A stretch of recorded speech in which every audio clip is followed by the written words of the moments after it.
Hey, John. Hey, gang. It's Lauren, and I know a case that is going to drive you insane. So, I'm from a tiny town called Southport, which is about 45 minutes south of Wilmington, North Carolina, towards Myrtle Beach. Now, there's not too many cases around these parts, but there is one about a police officer killed under very suspicious circumstances next to an old lighthouse. The DA ruled her tragic and spontaneous death a suicide, but as you'll see, there's some undeniable foul play involved. At least, that's my opinion. Any doodles, y'all are my favorite podcast. Seriously obsessed. Love, Lauren.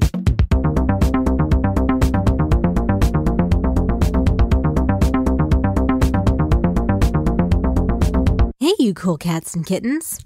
And this time, Nicole's drunk before we get started. That's usually me, but since I am either recovering or regressed back to my coronavirus symptoms.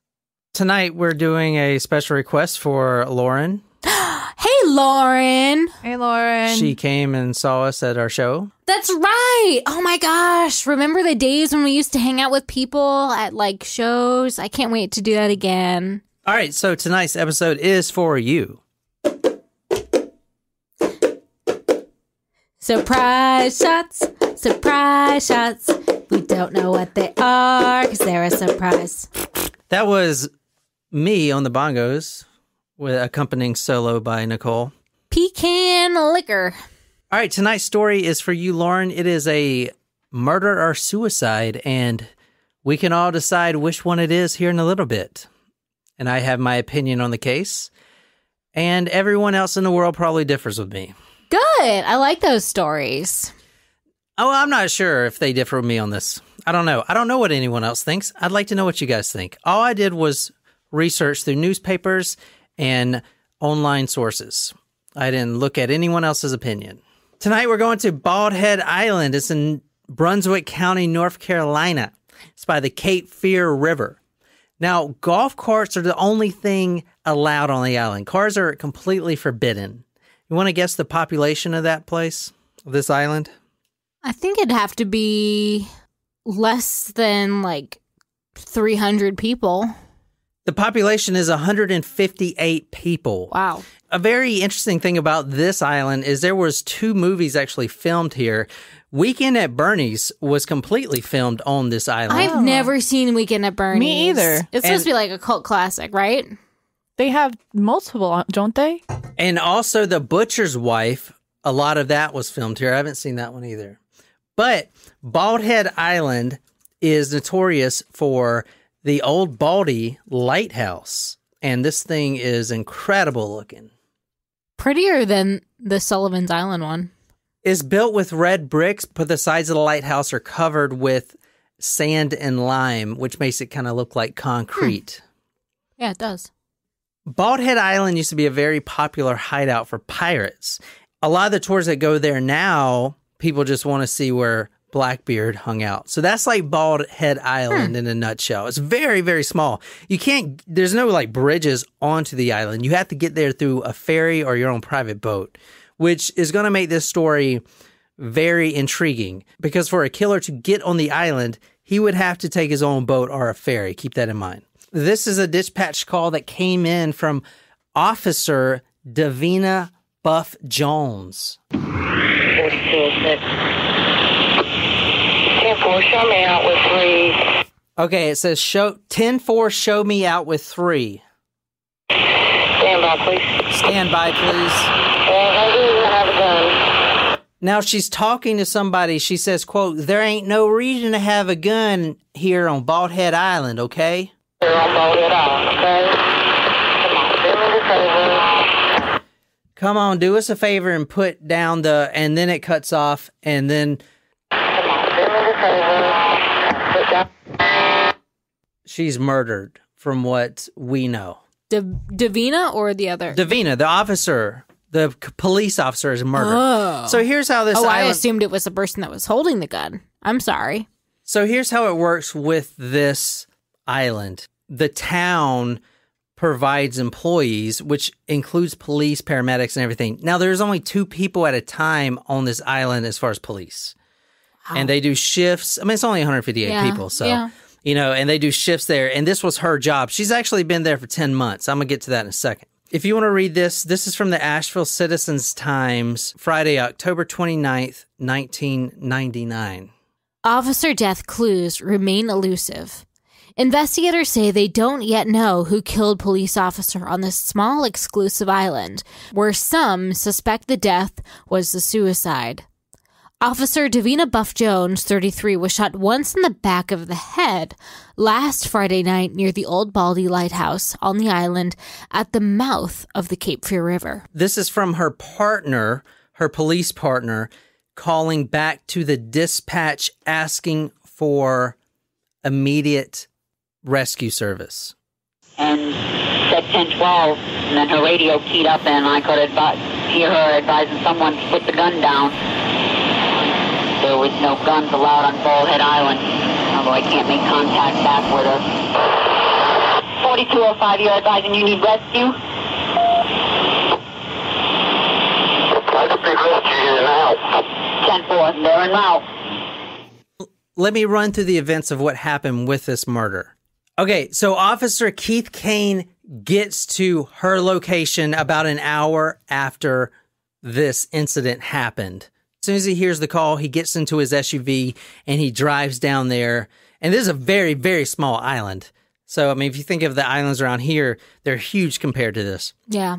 From the police headquarters on the island, which is right dab in the middle, it's like it's literally a trailer in the middle of the island.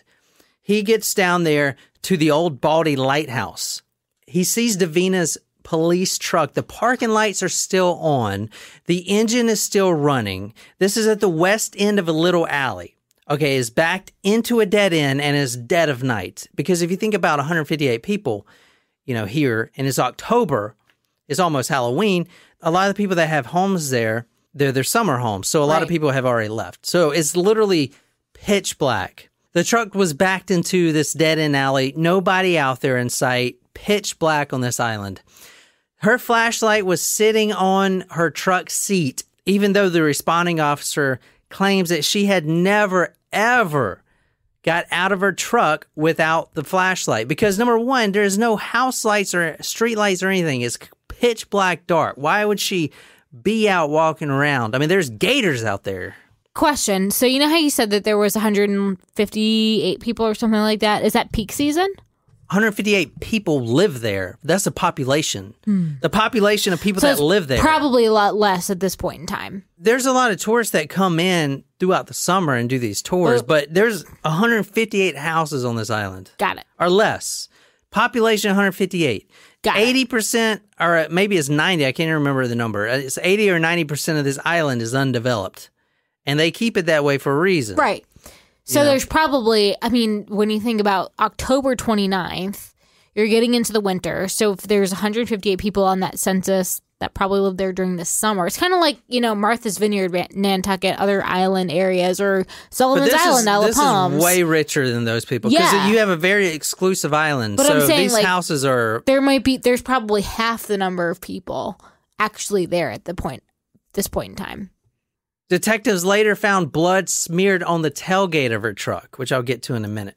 Let me show you a picture of Davina Jones. Go to talkmurder.com to see these pictures. I'm also putting the 911 dispatch call up there. This is her right here. This is Davina Buff Jones. That's her and her 2 Australian shepherds. One of them is named Lord Adam, and the other one is named Precious Queen. Those are some weird names for dogs, but okay. She was lying on her stomach. This was in the cul-de-sac, like I said. Her head was turned to the right, and her right cheek was laying on the pavement.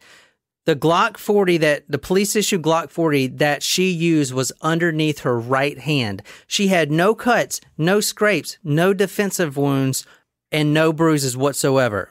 On top of that, there was no gunshot residue on her uniform. There was blood smeared on the tailgate of her truck, like I said, and there was no fingerprints on the gun. So going through the timeline of Keith Kane, the responding officer, He shows up where her truck is. Now, this is right by the Old Baldy Lighthouse. He actually opens the door of the lighthouse, which was already kind of ajar. You know, it usually is shut, but he kind of pushed it open, shines his flashlight in there, sees nothing. He walks back out, turns to the left, and in that cul-de-sac, he sees what he thinks is a pile of dirt, which that pile of dirt is Davina. What kind of bullet was discharged? What kind of bullet shot her? Was it similar to the one from that would have been discharged from the police gun? The Charlotte Magazine writes, quote, "The .40 caliber slug tears through the officer's skull at nearly 700 miles per hour, shattering bone and ripping gullies into tissue." The shot was fired from the officer's own gun. That's what numerous tests found, and they found that it's nearly a perfect match that came from her pistol. Okay. Interesting. What you're looking at right now is the report from the medical examiner. Now, this is the first report. This one is completely inaccurate, which I'm going to get to in a second. The investigation was completely rushed and completely botched. Do you see where the bullet wound is? Mm-hmm. Yes. Behind her what? Her right ear. Her right ear. That wasn't the true location of the bullet entry point. This is the redacted version. I just had to say, even on that one piece of paper, it looks like it was contradicting. Like it looked like one point was higher and the other one was lower on that one report. Yeah, it wasn't perfectly. See? Yeah, you're right. You're definitely right. What you're looking at right now is the redacted version from the medical examiner. This is where the bullet actually was. It's dead center in the back of her skull. A lot harder to do if that's from yourself. So if you were to commit suicide with your own Glock 40, you'd have to put it behind your head somehow. Their theory is, I'll get to in a second, was she took two of her hands, she held the pistol, and then she went behind her head, and the gun was upside down. That's a very awkward thing to do, though. Yeah. Like, that's not natural. She would have had to have really, really purposely tried to cover up her own suicide. The wound was to the back of her head. Dr. Charles Garrett was the regional medical examiner. He believes that it was self-inflicted. He claims, and I've seen this in multiple sources, that he has seen cases involving people shooting themselves 4 times in the back of the head. What? Which sounds freaking ridiculous, and I guarantee you that's not correct. But I've seen that in multiple sources where he said that. But that can't happen. Like, that's not the typical. Like, that's not the norm when someone shoots He themselves said in the he's head. seen cases, plural, that people have shot themselves 4 times. Maybe 2. Like this is not a thing that can possibly happen. That's what he said as a medical examiner. That's what I'm giving it to you. That sounds like something that the medical examiner from the great state of Arkansas would say when Bill Clinton was governor. The bullet traveled at an up-left trajectory, and it went inside her skull and lodged in her brain. Okay, she was dead instantly, obviously. What questions do you guys have so far before we move on? I mean, so far, doesn't look like a suicide to me. I mean, I've heard of people being shot in the head and not dying, but when you put it right to the back of your skull, like center of the head, especially in this newer version, like that's at the base of the like the spinal cord. Like no way. This case is currently divided on whether people think it's a suicide or a homicide. This is from former Chief Karen Grasty. She believes that this whole thing was a homicide, and Davina has gotten no justice. Former Bald Head Island Police Chief Karen Grasty, who has been investigating the death on her own, also harbors doubt that Jones, 33, a rookie officer, killed herself last October. Something isn't right about this death. From what I see, it's not a cut-and-dried suicide, said Grasty, a police officer for 17 years before she retired in January. It's not a cut-and-dried suicide. This is someone that's been on the force for 17 years, and she is the former police chief. Also, she's going to fake that phone call? What you just read is from the Charlotte Observer, Tuesday, May 23rd, 2000. And this is another article with the other side. This is the district attorney This is the former district attorney that overviewed this case during the time. His name is Rex Gore, if you want to read this.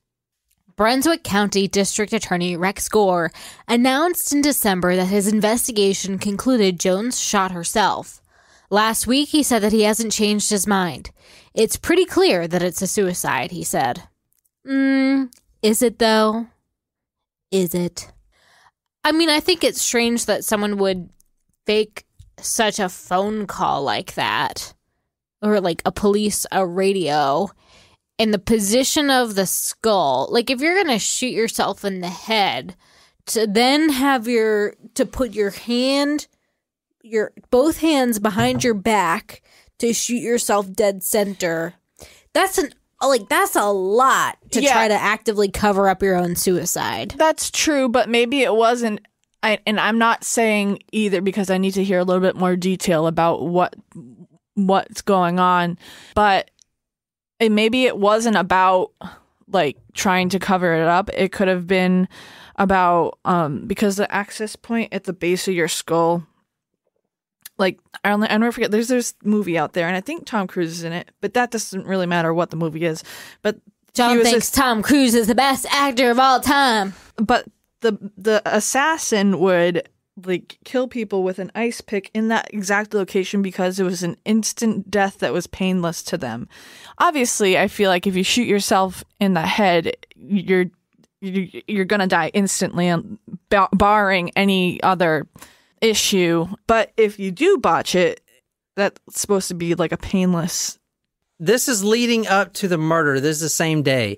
She ate dinner with her partner, her police partner, at 10 p.m. A call came in about a stolen golf cart near the marina. She responded to that. And also, she makes a call to her ex-boyfriend at 11:19 p.m. on a payphone at the marina. He actually broken up with her that week. Now, looking into her house, they found a couple things. Number one, they found a next day task list, okay? The family actually found this. So it says stuff like, I got to get my prescriptions filled. I got to buy heartworm pills for my 2 Australian shepherds. I got to get my truck fixed. In fact, she had a scratched piece of paper where she had received a quote from Firestone to replace her shocks for $170, and she had written that on a scratched piece of paper right by the phone. Okay, this was stuff that she's about to do. The reason I'm saying this is because you don't make a to-do list for next week if you're going to be dead. Correct. Mm-hmm. But there was also an empty bottle of Effexor, which is an antidepressant medication, in the home. Interesting. Okay. SNRI. That's what I take. The district attorney at the time, Rex Gore, explains the audio like this. And this does make a lot of sense if you think about it. If you are battling depression and you want to take your life, you don't want your family to know that you committed suicide. So what she does is form this elaborate scheme where she is murdered. That way, they don't have to struggle with the fact that she couldn't cope with her own life. That makes sense? That's the thinking behind of why she did that. This is him talking to a reporter, Jennifer Carpenter. She's from the Carolina Week. And when you look at the evidence, it's just not there. You've got 2 state medical examiners who say it's suicide. You've got a state psychiatrist who's reviewed the file, says it's suicide. And that's what the state's experts say. Well, I think the case is solved, and you have to base your feelings about what happened on the evidence that's in place. It points to a decision that she was not murdered, that she chose a different path. I can see that.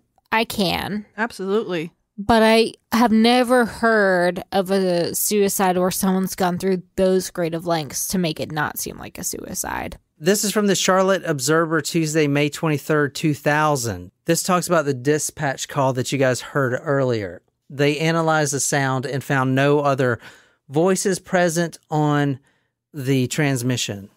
Gratzy ordered the transmission analyzed with digital equipment, and the test revealed no other voices, although a piercing squeal drowned out part of what Jones said.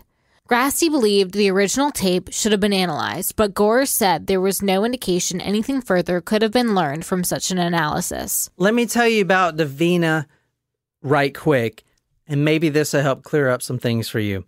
Number one, she was 90 pounds. So if this was a homicide, it's very easy to kill a 90-pound woman. Correct. I mean, she is not even 100-pound with her police equipment and her vest on, correct? She's very tiny. She's small and very tiny. The former police chief, Karen Grassi, told the Charlotte Observer, quote, "Dee was so tiny that you could pick her up with one arm." She was also very outgoing and gregarious, is what the father said. And she was an extrovert. She liked to hang out with people. She liked to, be involved in the community. He also said that, quote, "you just had to like her, and you couldn't help but to like her." Both of the parents, mom and dad, explained that their daughter, she was a middle child, is friendly, extroverted, but also equally sensitive and can be hostile at some times. And sometimes she gets sullen and withdrawn. In school, she's a tomboy and she becomes kind of bossy, from what her peers would say. Now, here's going into the realm of suicide. So who thinks it's a homicide? I do.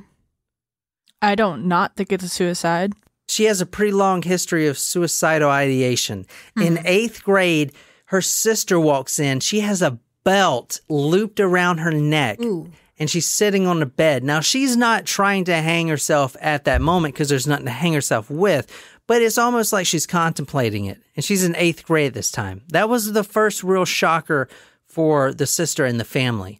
While she's a student at West Charlotte High School, she swallowed a bunch of Tylenol pills to the point where she had to get her stomach pumped by EMTs. Okay, so you can see a history of depression and suicidal thoughts here. Between 1994 and 1998, she received outpatient treatment for, quote, adjustment disorder with mixed emotional features and chronic depression. Doing a little research about what that diagnosis is, the National Institute of Health described adjustment order as, quote, an emotional and behavioral reaction that develops within 3 months of a life stress and which is stronger or greater than what would be expected for the type of event that occurred.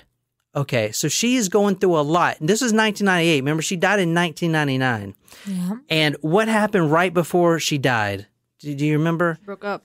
Her boyfriend broke up with her. In March of 1999, just a few months before her death, she was prescribed Zoloft. But about a month before her death, Dr. Keith Reshley changed that Zoloft to her new prescription of Effexor, which if you change a pill like that, it could have, it could bring a host of problems. And I know being a veteran and having PTSD, I definitely understand that. Not only that, but Zoloft and Effexor are two different types of prescriptions. Zoloft is an SSRI, and like I said, Effexor is a SNRI, and they do two different things. That's a big. Just anytime you are to change prescriptions like that and antidepressants, like you got to be careful. You can't just change the dosage or change the SSNRI or the SNRI. You can if the patient is experiencing. One of the side effects of antidepressants is increased suicidal thoughts. So if she's having a hard time, the breakup happened around the same time as the prescription change. Is that correct? I think the prescription was just a little bit before, but around. Close. So she's having these thoughts, and then she changes. She has the adjustment disorder. You change the prescription because maybe it wasn't helping her the way that she wanted to. She wanted it to, so they changed to try something else, which does happen pretty frequently. They have a different type of medication that does something totally different to your body chemically, and a breakup on top of it. Within a 5 to 6 year period before her death, she had been to her psychiatrist 170 times. She actually told Dr. Reshley that she wanted to, quote, walk out into the ocean until she couldn't swim anymore. Now, the doctor, you would think, well, why didn't he report this? Because it's a risk to herself or someone else. But he considered it a low risk of suicide because that's not really saying she's going to kill herself. She's just going to go out into the ocean until she can't swim. Maybe she's going to come back in. That's kind of his thought. I mean, obviously, if he knew that this was going to happen, he probably would have said something. But he wrote in his report that it was a, quote, low risk of suicide, and he's the expert. So they probably had to do some sort of suicidal risk assessment at that during the time when she made that statement. That's not something that they would just brush off. He probably did some sort of assessment. The police career. Now, she was new on the force to the island. She was only on the island for 10 months, and she was really stern, which kind of teed off a lot of the people. Because, you have the very wealthy people that live there, and they're driving their golf carts drunk and high and, all over the place, speeding and all kinds of shit. Because they're kind of secluded. They probably walk around butt-ass naked. And she was... I would. She was there enforcing the rules more than the previous police officers have done. And she was writing tickets to wealthy people for a lot of stuff, for just petty stuff. But that's the way she was. Well, was the police like a Paul Blart mall cop, or were they like real cops? No, I mean, they're real cops. Just like if you go down to Sullivan's Island, they're real cops. Yeah. But do they... Not a lot of traffic. Do they investigate homicides? No, there's never been a homicide here, So the town manager, like I said, the guy that hires, he had about 40 employees, including the 2 police officers, also EMTs, stuff like that. His name was Wade Horn. This is what he says about Davina. Quote, I thought she would be a good police officer. She had the credentials. She was a little inexperienced, but I thought she was a good person. That's coming from the Charlotte Magazine, article they wrote called Shadows by the Sea. I'll link that on Talk Murder. Now, as I said, she was single at the time. Her boyfriend had just broken up with her a few days before this happened. This is turning out to be like the Phoebe's Fall, where at first I thought there's no way that it could be a, suicide. I'm turning. One friend that she called for comfort said this during the Industrial Commission hearing. If you want to read this. She simply stated that she would just go for a swim in the ocean and not come back, Hewitt testified at the Industrial Commission hearing. She just said that she'd messed everything up, that she had messed up her personal life. So that quote, now that's not the psychiatrist, but do you see the similarities about what she told her friend and the psychiatrist? Mm-hmm. About the same. So she was obviously suffering. Now, she was being treated for depression. By the time she was 30, she's been divorced already twice. Maybe she feels like she doesn't deserve to be loved. In 1994, she was charged for simple assault. No, 1999 is the murder date. So 1994, she's charged for simple assault. She actually spit on the mother of her then husband's child. So her husband's child's mom, her husband's ex-wife or ex-girlfriend or whatever it was, she spit on her. That ain't good. Yeah, and got a simple assault charge for that. Now, at the time, even on this small island, she was having trouble with work. Now, these police files have not fully been released yet, so it's hard to get these minute details that I really want. But she filed a sexual harassment complaint against Bald Head Island because one of the town employees had touched her in an inappropriate way. Whoa. That is one of the things I would want to, if I was the investigator, research more of that. Agreed. 100%. Someone has a motive. Now, this is kind of sad. This is the father right here, and his name is Loy. I'll show you a video of him in a minute, and I'll also put that on talkmurder.com, but if you want to read this. This is from the Asheville Citizens Times, Tuesday, May 31st, 2011. I spent a lot of money on this, and if I had to do it over, I'd sell my house and spend that money too, Buff said. After 11 years, I finally found someone who cares about justice. Brunswick County District Attorney John David said that the first step will be to look over the investigation. We are committed to going wherever the truth leads, he said. I feel strongly that the victim's family deserves to have the answers to what happened in this incident, regardless of the cause of death. The investigation was botched from the very get-go, and the DA immediately filed this as a suicide. There is clearly more to the story than that. So eventually, once this guy, Rex, gets out of office, the new DA comes in, and he reopens the case for the family. Now, let me tell you a little bit about the botched investigation real quick, because it's awful.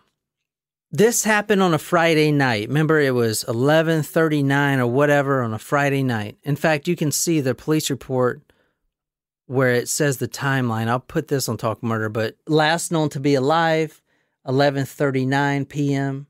So this is the official police report that came out of that. Here's the investigation. This was a Friday night. On Sunday, because this is a very touristy place, and you know, how does this little town, this little island make money? Tourism? From tourism, right. That and weddings. She kills herself at the lighthouse. About 50 feet from that lighthouse is a chapel. And on Sunday, what do you do on Sunday? You get married, and there's a lot of people coming. Saturday, but okay. On Sunday, there was a wedding that was scheduled at the chapel. It was literally next to the Old Baldy Lighthouse. Now, this is the moneymaker for the island. Now, I'm not saying anyone did anything nefarious, but I'm saying that this could have been rushed because of the wedding on Sunday. Trying to brush it under the rug. We got money to make here. Brush is not really the word. I would use the word taking a fire hose, which is what they did, and sprayed off the pavement of the blood. Oh my gosh. They immediately took the body. They moved the body. So you think about the initial investigation. This is 1999. It's not like in the 1930s.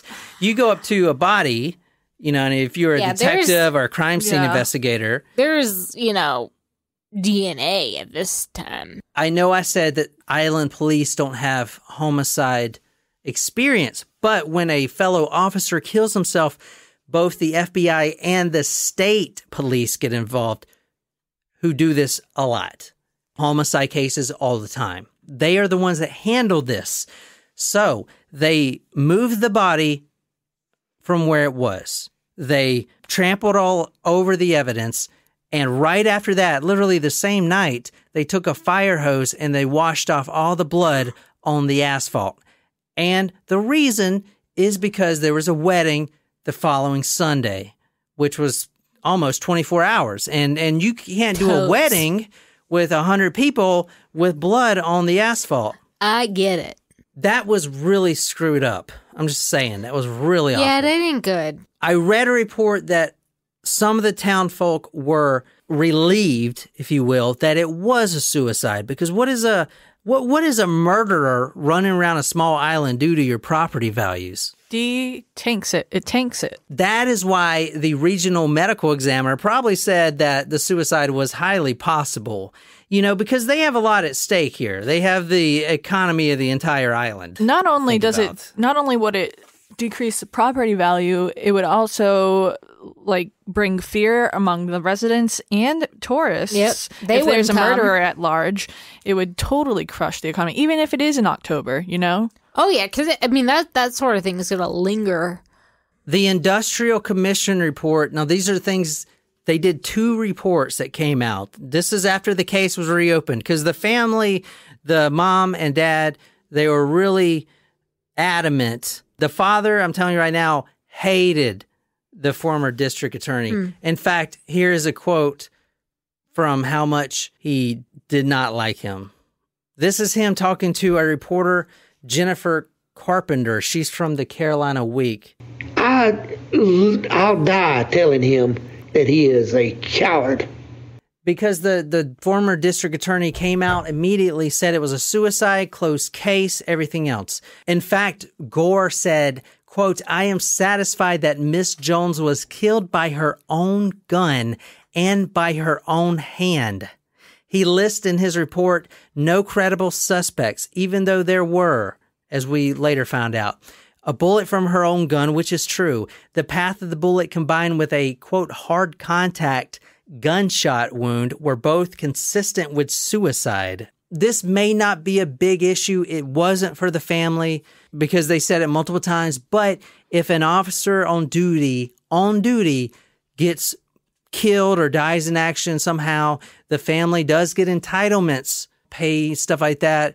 So, but when an officer commits suicide on duty, no entitlements exist. Did the family not fight that?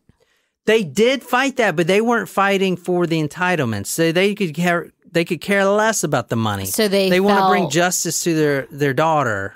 You can really tell if you watch the video. You could definitely tell. They don't give a shit about the money. So they believe that their daughter, though, was murdered. Yeah, they believe the daughter was murdered. I'm still the jury is out for me. I haven't decided yet, but if she were going out of her way to stage a suicide, that almost makes it worse for the family to think that there's a murderer out there and they're trying to find justice for her, which she deserves if she was murdered. I'm not saying she wasn't murdered. I'm just saying it like they want to find justice. You know, you don't want your family to know that you did it but your family thinks that, you know, it's just a sad situation, I think. From the Industrial Commission report says, quote, the disturbance of the site where Davina's body was found and the disturbance and contamination of the crime scene make it impossible to make a definitive showing that the manner of death was suicide. So I think it's really divided on if people think it's suicide or a homicide. One of her sisters, Tanya, states, quote, none of it makes any sense. None of it. And then she revisits the voice recording that you guys heard earlier. She says, quote, she was scared. She was honestly scared. And that's her sister. She knows her best. And I think that the whole gist of the case really lies on the cleanup of the body. Like, it doesn't sound like it was respectful at all, regardless of what the situation was. Like, you didn't allow a thorough investigation for anything. Like, the medical examiner overestimated both the height and the weight of Davina. They also didn't mention a ruby ring that she was wearing on her left hand. And I read in one source that she had bought it for like a birthday present for herself. It looked kind of like a wedding ring. But the medical examiner put it aside and he marked it as police property. Like police, you know, just the part of the uniform. It's like he kind of, I'm just showing you that he rushed, the medical examiner rushed it. He wrote none where medical history was, which obviously if being suicidal. Going to the psychiatrist 170 times, you know, none is not sufficient. Because mental illness is just as real as heart illness. He wrote a 4-page report that was factually incorrect. The doctor drew a circle behind the right ear like you guys saw earlier, which was not even the entry wound of the body. It was in the center of the forehead. Later, he would blame those mistakes on a lack of sleep and rushing. The report was finished on October 23rd at 6 a.m., so 6 hours later. But, you know, there was a wedding that was taking place on that Sunday, so you got to rush it. I have a question. Was the ex-boyfriend who she had just broken up with, or he had just broken up with her, was he ever named a suspect? I don't know. They never released any of the damn suspect names, but I doubt it because go back to the night she killed herself. She actually called him on the phone. And not only that, she was really distraught over it. He has no motive to kill her. He broke up with her. In fact, on October 20th... that could still be a motive, though. In fact, on October 20th, one of her ex-boyfriends kind of fling on and off. His name was Scott Monzon. He is also a police officer. October 20th, this is 2 days before the murder, if you will. She calls him and tells him to come over because the boyfriend had just broken up with her and she needs to talk. He got there and she was plastered drunk. She was, slopping around. She was falling around the house. Her Australian shepherds were trying to get out of the way. She was just completely hammered. He says that is not like her. She doesn't get drunk like that. That's never happened. He leaves, but she follows him to his house without him knowing until he walks in the door, and then she's right behind her. He talks about it like she is stumbling in the door. He actually gets her back home and has to get a police buddy to make sure that she stays at home and didn't try to drive again. Now, on the murder day, Friday, October 22nd, she calls Monzon again. Quote, "She asked me something to the effect that no matter what happened, no matter what lies ahead of us, would we still be friends?" And then he replies, "And I told her yes. I still felt she was a good friend, even though both of us had said things and done things we probably regretted." Less than an hour before her death at 11:39 p.m., she calls him again, and he says she was acting, quote, uncharacteristically quiet during the phone call. He also testifies, quote, "If you knew Davina, you'd know she was loud. When she was happy, she was loud. She was talkative. Her voice wasn't as loud as it normally was." Okay, questions so far. You guys still think it's a homicide or a suicide? I'm borderline. I was totally homicide before, but now I'm borderline. Well, I'm trying to get through the facts because there's a lot of stuff on this case, and then we can talk about the call because I think the call is very important. Yeah. And there's some other stuff we need to get, but I'm trying to rush a little bit because there's a lot of stuff that I have to get out there. The father arguing with the DA the whole time until he leaves office, and then the new DA comes in, opens up the case again. There was a commission hearing that took place. 3 people similar to her size and stature tried to recreate the positioning of the handgun, basically putting it behind their head and trying to pull the trigger. In the report, it said it was awkward and, quote, strained maneuvering. July 19th, 2004, the father receives amazing news. The Industrial Commission ruled that his daughter did not kill herself, and it was, in fact, a homicide. Really? Whoa, This completely changes the whole narrative of the case. Yeah. This right here is from the Charlotte Observer, Monday, July 4th, 2005. In their appeal review, commissioners heard additional evidence from Washington clinical physiologist Alan Berman. The Buffs hired Berman, who specializes in suicidology, to conduct a psychological autopsy of their daughter. Berman found no motive for a planned suicide and no evidence of impulsive behavior, or that Jones was of impulsive behavior, the Industrial Commission opinion states. Witnesses who spoke with Jones the day of her death testified that she was in an upbeat mood and her behavior was not unusual. Quote, "The determination of suicide is very unlikely," that ruling said, and the commission finds that the plaintiff has proven by sufficient evidence that her manner of death was not suicide, but rather by homicide. Now, what does this do? They basically ruled this a homicide. That makes the state liable for those entitlements to the family I was talking about. So immediately they started paying entitlements for her death because she died on duty. Well, that's good. Not by her own hand.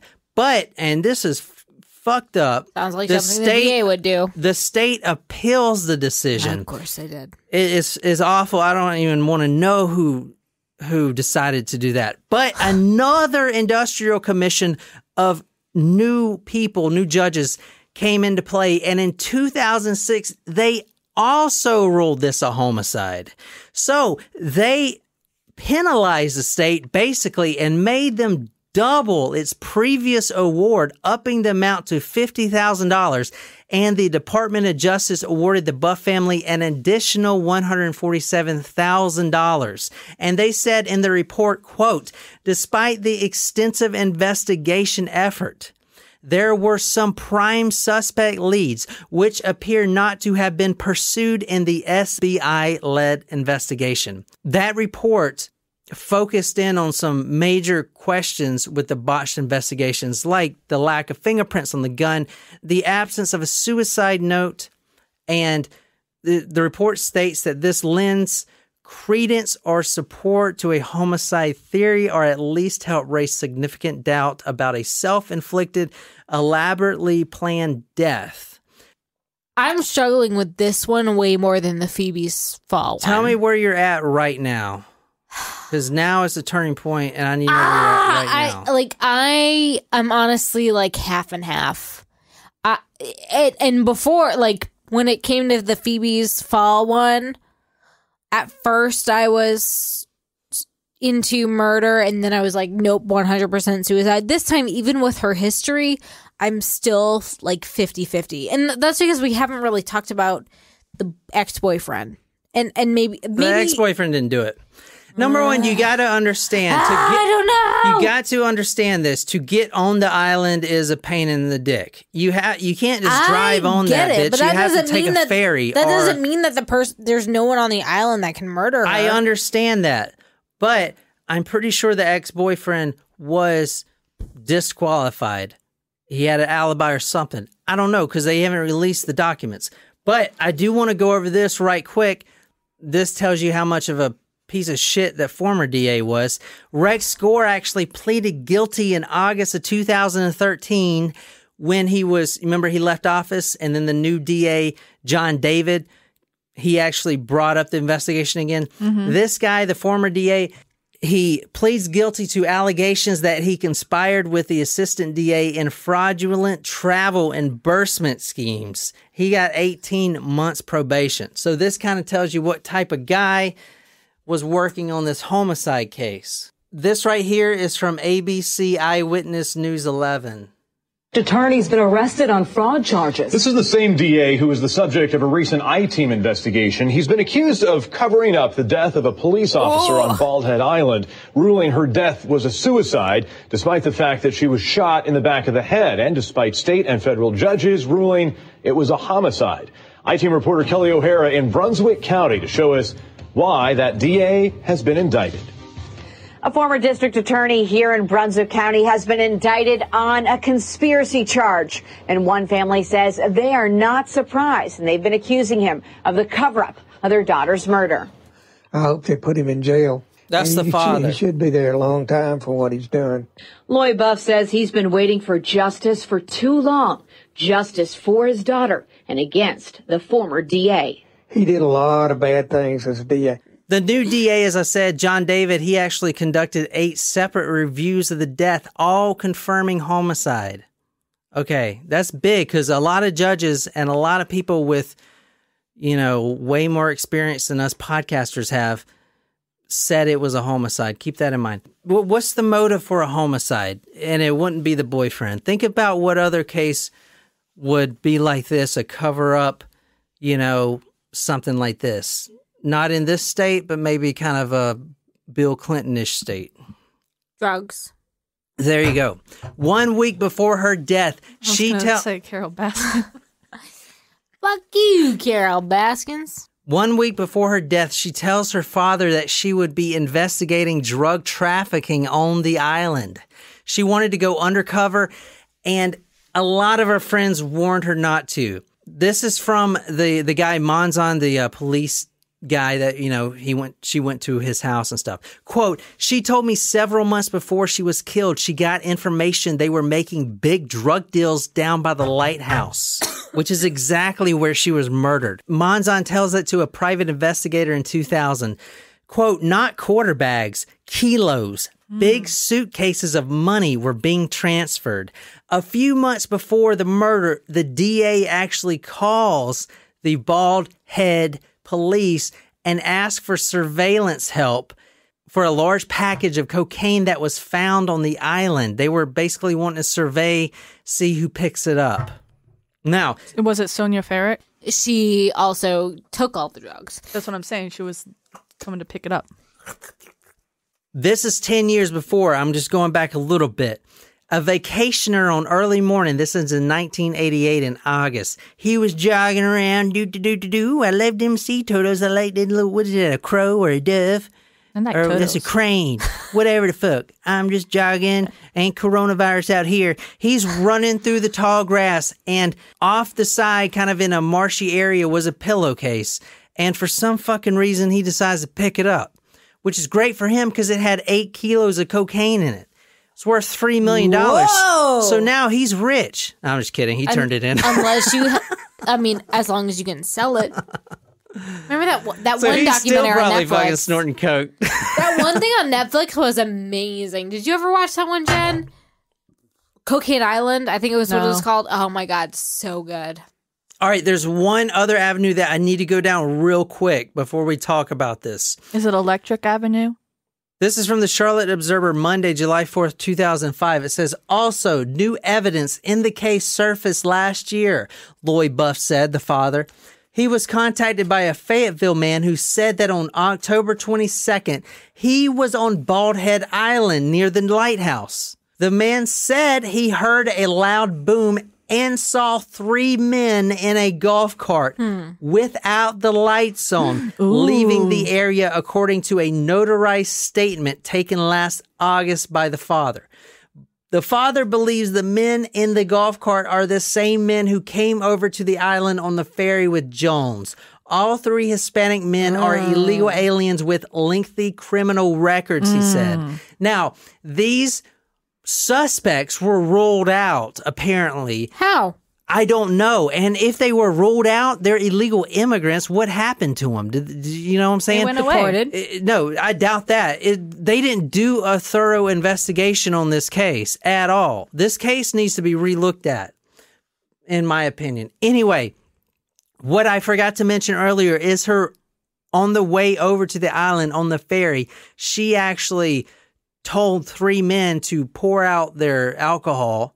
You know, she's a police and they were drinking. Yep. And these may have been the same ones. Now, it does make sense that they were illegal aliens, not aliens like Roswell, but illegal immigrants. If this is a drug transaction spot, even though the former DA says there's no drugs ever get dropped off here, they'd be the perfect people to, mitigate that because there's no record of them in America. There's no like fingerprints of them or whatever. So they'd be perfect for that. So this could have been an execution by 3 drug traffickers. Oh. And it sounds really plausible, especially with the statement from the Fayetteville man that said he was at the lighthouse, walking around there and he saw these 3 men leaving. Yeah. It sounds really likely that this could be, because at first I was like, man, this is definitely a suicide. I don't know what these people are talking about. But then I was like, you know what? Let's go back real quick, if you guys don't mind, and let's listen to the call one more time. Because I had to listen to this a few times. Knowing everything you know now, tell me what you hear in this call that she makes. 4206. 10-4, show me out with 3. Oh. Right there. 10-4, show me out with 3. What does that mean? Okay, I looked that up, and because I typed in show me out with 3, all this stuff. The only thing I could find that is pretty conclusive is a Reddit post by a police officer. Well, 10-4 means affirmative, right?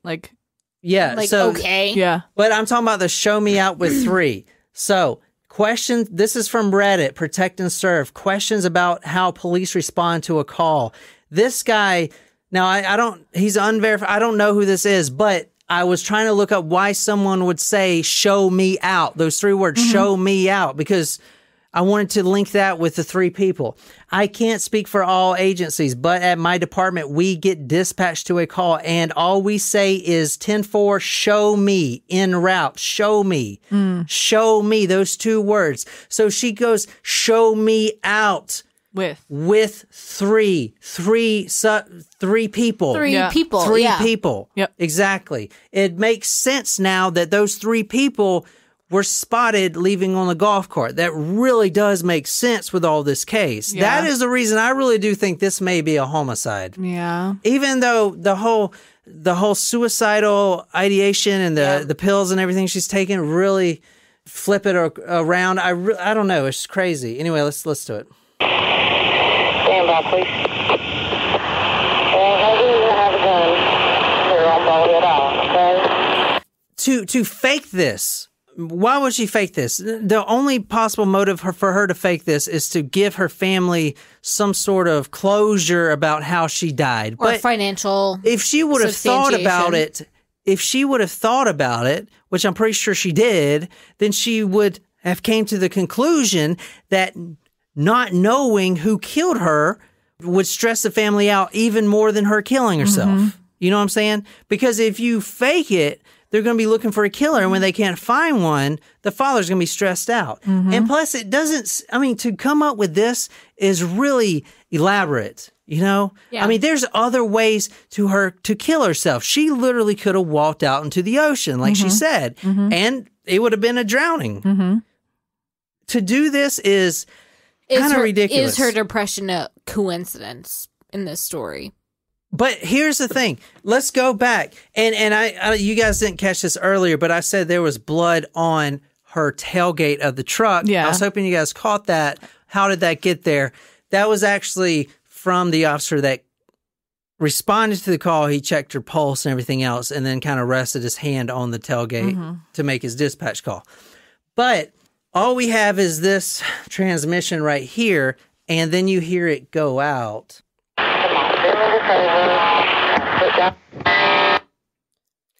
But what is this noise? It sounds like a fire truck. What? Or radio feedback. It sounds like a fire truck. I don't know what it is. Or an ambulance or something. This is completely out in the there's no ambulances out there. It's like but that's what it sounds like. It's like some weird feedback. I really think they should put this and get it analyzed again. At the end, it sounds, you can hear a crack. Like a shot, but it's maybe the volume was so loud that it produced that feedback, kind of like how on the Beatles on A Hard Day's Night when they had the guitar resting there and it made that first sound chord. No, like meh, and then it starts the song, and no one else can produce it because they don't know what chord it was because it was just feedback. So maybe it was feedback from the gun. I'm very torn on this one, more torn than I think I've ever been. I'm going homicide. It's a stretch to believe that she went to all that trouble, all of that. Yeah. People do that, but not that. That's just excessive, you know? Yeah. And you don't want anyone to be suffering that much to have to hide that. Probably was a homicide. All right. Well, thank you, Lauren. That is a great request, and I hope I did it some justice for you. So, if you enjoyed this episode, be sure to hit that subscribe button on whatever podcasting app you use. If you like this story, you can follow us on social media, Facebook, Twitter, Instagram. If you're absolutely obsessed with this podcast and want to become our body, go to talkmore.com/join. Become a Talk Supremo. Get a badass t-shirt, sticker, swag. A lot of love. Shout it out all over the place. Tell me what story you want me to do. I'll research it, dedicate it for you on the Talk More to Me podcast. My name is John, here with Jen and Nicole. And until next time, good night, you lovely, lovely people.